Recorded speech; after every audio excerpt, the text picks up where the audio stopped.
দর্শক, আমি অলরেডি সরকারি শাহাদত কলেজে চলে এসেছি।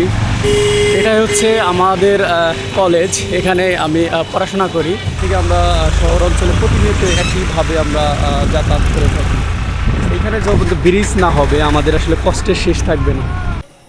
আমার অলরেডি কাজ শেষ। এটা হচ্ছে শাহাদত কলেজের যে প্রশাসনিক ভবন। আমি এখন অলরেডি কাজ শেষ করে বের হলাম। এটার ভিতরে গিয়ে ভাত নিয়ে গেতেছো, মানে একদম বিকেলে আসবা না? ছুটি কয়টায় হবে? 3:30 4টা এরকম। হ্যাঁ, তোমাদের বাসা। আসসালামু আলাইকুম প্রিয় বন্ধুরা, সবাইকে জানাই শুভ সকাল। এখনও সময় বাজে হচ্ছে 6টা 40 মিনিট। আমি অলরেডি বাসা থেকে বের হয়েছি। আজকে যাব হচ্ছে আমার ভার্সিটিতে। টাঙ্গাইল জেলার মধ্যে সবথেকে বড় ভার্সিটি হচ্ছে শাহাদত কলেজ। তো এই কলেজের আমি একজন শিক্ষার্থী। তো আজকে আমি দেখাবো টাঙ্গাইল জেলার মধ্যে সবথেকে ঐতিহ্যবাহী একটি ইউনিভার্সিটি এবং আমাদের চর অঞ্চল থেকে কিভাবে স্টুডেন্টরা প্রতিনিয়ত কলেজে। আমরা চর অঞ্চলের মানুষ প্রতিনিয়তই লেখাপড়ার দিক থেকে অনেকটা বঞ্চিত থাকি। কারণ হচ্ছে শহর থেকে আমাদের প্রত্যন্ত গ্রামে যেতে খুবই কষ্টকর। প্রিয় দর্শক, এখন মোটামুটি 7টা বাজে। আমি কিন্তু অলরেডি 7টার দিকে বাসা থেকে বের কলেজে যাওয়ার উদ্দেশ্যে। তো যদি আমাদের গ্রাম থেকে, মানে এই যে চর অঞ্চল থেকে যদি মনে করে যে আমার শহরে কোনো কাজ আছে কিংবা আমার কলেজ স্কুলে বা ইউনিভার্সিটিতে কাজ আছে, তারা কিন্তু খুবই একদম সকালবেলায় বের হতে হয়। মানে প্রিপারেশন নিতে হয়। মোটামুটি 6টার থেকে প্রিপারেশন নিলে দেখা যায় 7টা কিংবা 6টা 7টার দিকে বের হওয়া যায়। তো আমি সবার মতোই রেডি হয়ে বের হয়েছি। এখন আমার মোটামুটি এখান থেকে আরও 20 থেকে 30 মিনিট হাঁটতে। দর্শক, আমার সাথে দেখতে পাচ্ছেন একটি ছোটো বাচ্চা। এই তোমার নাম কি? কাউসার। তুমি কোন ক্লাসে পড়ো? ক্লাস 3-তে। এখন তো বাজে প্রায় তোমার 7টার মতো। এত সকাল সকালে স্কুলে যাইতেছো না কোচিংয়ে যাবা? স্কুলে। প্রিয় দর্শক, দেখুন আমাদের আসলে চর অঞ্চলের মানুষ প্রতিনিয়ত ছোট থেকে বড় সবাই কিন্তু লেখাপড়া করলেই মনে করেন সংগ্রাম করতে হবে, সংগ্রাম করে লেখাপড়া করতে হবে। ছোট একটি বাচ্চা, ও এখন বাজে 7টার মতো, সে এখন যাচ্ছে স্কুলে। চিন্তা করা যায়, ওরও এখান থেকে 20-30 মিনিট হাঁটতে হবে। আমি যদি 20 মিনিট হাঁটি, ওর কিন্তু 40 মিনিট হাঁটতে হবে। এই হলো আমাদের গ্রাম অঞ্চলের মানুষের। আসসালামু আলাইকুম, কেমন আছো? এদিকে আসো। তোমার নাম কি? আসো আসো, শোনো শোনো শোনো শোনো, তোমার নাম কি? এদিকে আসো, এদিকে আসো আসো আসো। তোমার নাম কি? আহমদ। আম্মা, তুমি কোন মাদ্রাসায় পড়ো? সকালে কি খাইছো? তোর নাম? আহমদ। আহমদ আলী। ওরা আসলে ছোট ছোট বাচ্চা মাদ্রাসায় পড়াশোনা করে।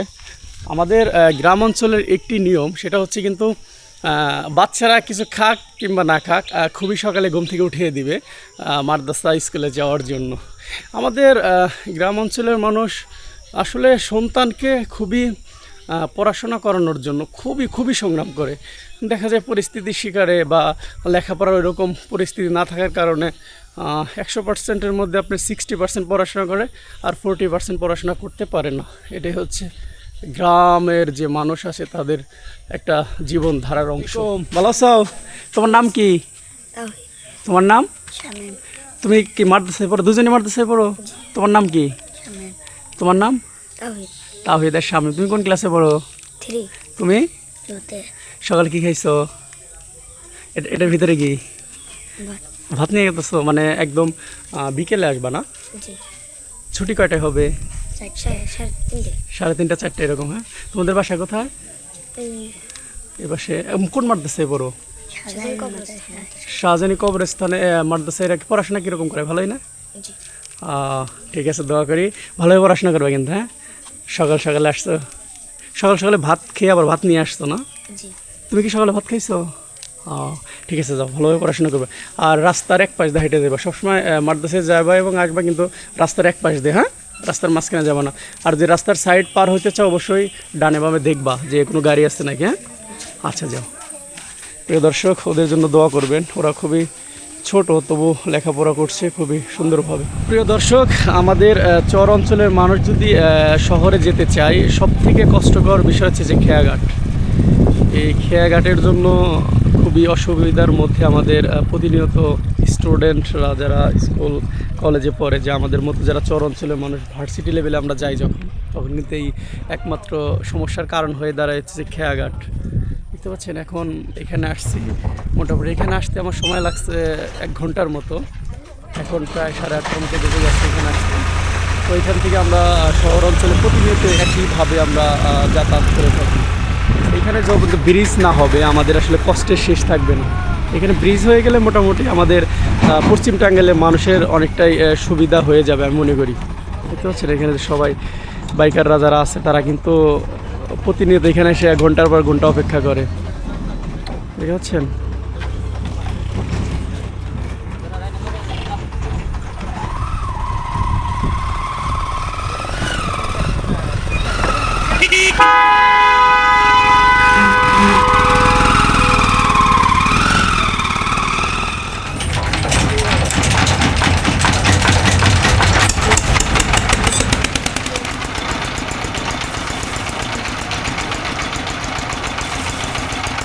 দুই ঘন্টা পরে 2 ঘন্টা অপেক্ষার পর কিন্তু চলে আসছি টাঙ্গাইল পুরাতন বাস স্ট্যান্ডে। এখন যাব দেখবো যে আসলে পুরুলিয়ার সিএনজি কোথা থেকে পাওয়া যায়।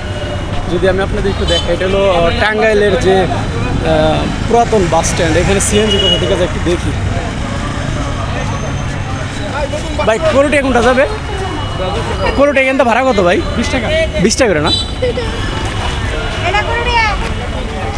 পুরুলিয়া যাবে কোনটা? ও লোড হয়ে গেছে, পরেরটা কোনটা যাবে? করুটিয়া পরেরটা যাবে। ভাই করুটিয়া ভাড়া কত? 20 টাকা। 20 টাকা করে না? কত সময় লাগে লোড হইতে? করুটিয়া যাইতে এখান থেকে সময় লাগবে কত? সময় লাগবে কত যাইতে?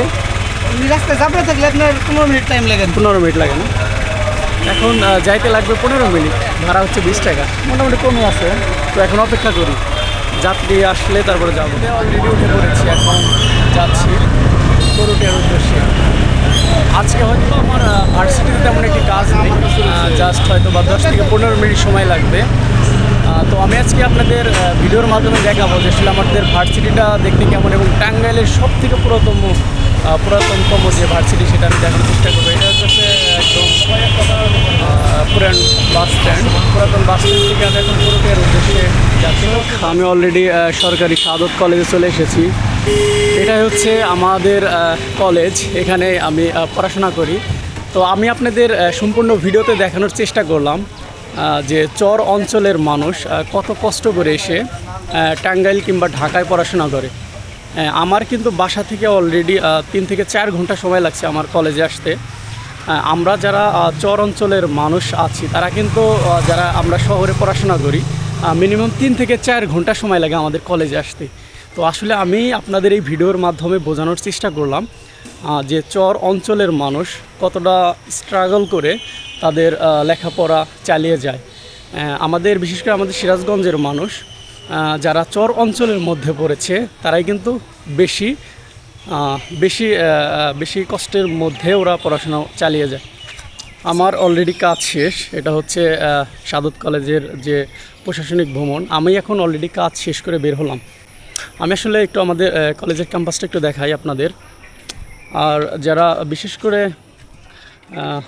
মাস্টার্স প্লেতে ভর্তি হবেন তারা কিন্তু খুব শীঘ্রই ভর্তি হতে পারেন। অনলাইন ডেট থাকবে হচ্ছে মাত্র 30 তারিখ। হ্যাঁ, 30 তারিখের মধ্যেই কিন্তু ভর্তির ডেট ওভার হয়ে যাবে। এটা হচ্ছে ক্যাম্পাস, দেখতে পাচ্ছেন। আজকে সময়ের স্বল্পতার কারণে আমি সম্পূর্ণ দেখাতে পারছি না, কারণ আজকে আমি মূলত বের হয়েছি অন্য কোথাও ভিডিও করতে যাব। এটা হচ্ছে সাদত কলেজের ক্যাম্পাস, খুবই সুন্দর পরিবেশ, দেখতে পাচ্ছেন। এটা হলো খেলার মাঠ অ্যাকচুয়ালি। আর ওদিকে অনেক বড় এরিয়া আছে, কিন্তু আমি আজকে যেতে চাচ্ছি না, কারণ আজকে আমার সময় অল্পতার কারণে আমি পুরো সম্পূর্ণ কলেজটা দেখাতে পারলাম না। কোনো এক সময় সম্পূর্ণ কলেজ দেখাবো যদি হাতে সময় থাকে আর কি। তো আমি এখন চলে যাচ্ছি। তো সবাই ভালো থাকবেন, সুস্থ থাকবেন। আর নেক্সট কোনো এক ভিডিওতে আমি সম্পূর্ণ কলেজ দেখাবো ইনশাল্লাহ। আজকে আমি আবার যাচ্ছি অনেক দূরে, আজকে যাবো পুরো ময়মনসিংহে যাব ভিডিও করতে। এই জন্য আজকে আমার সময় নাই বললেই চলে, তাই আজকে এই পর্যন্তই। সবাই ভালো থাকবেন, সুস্থ থাকবেন। আসসালামু আলাইকুম।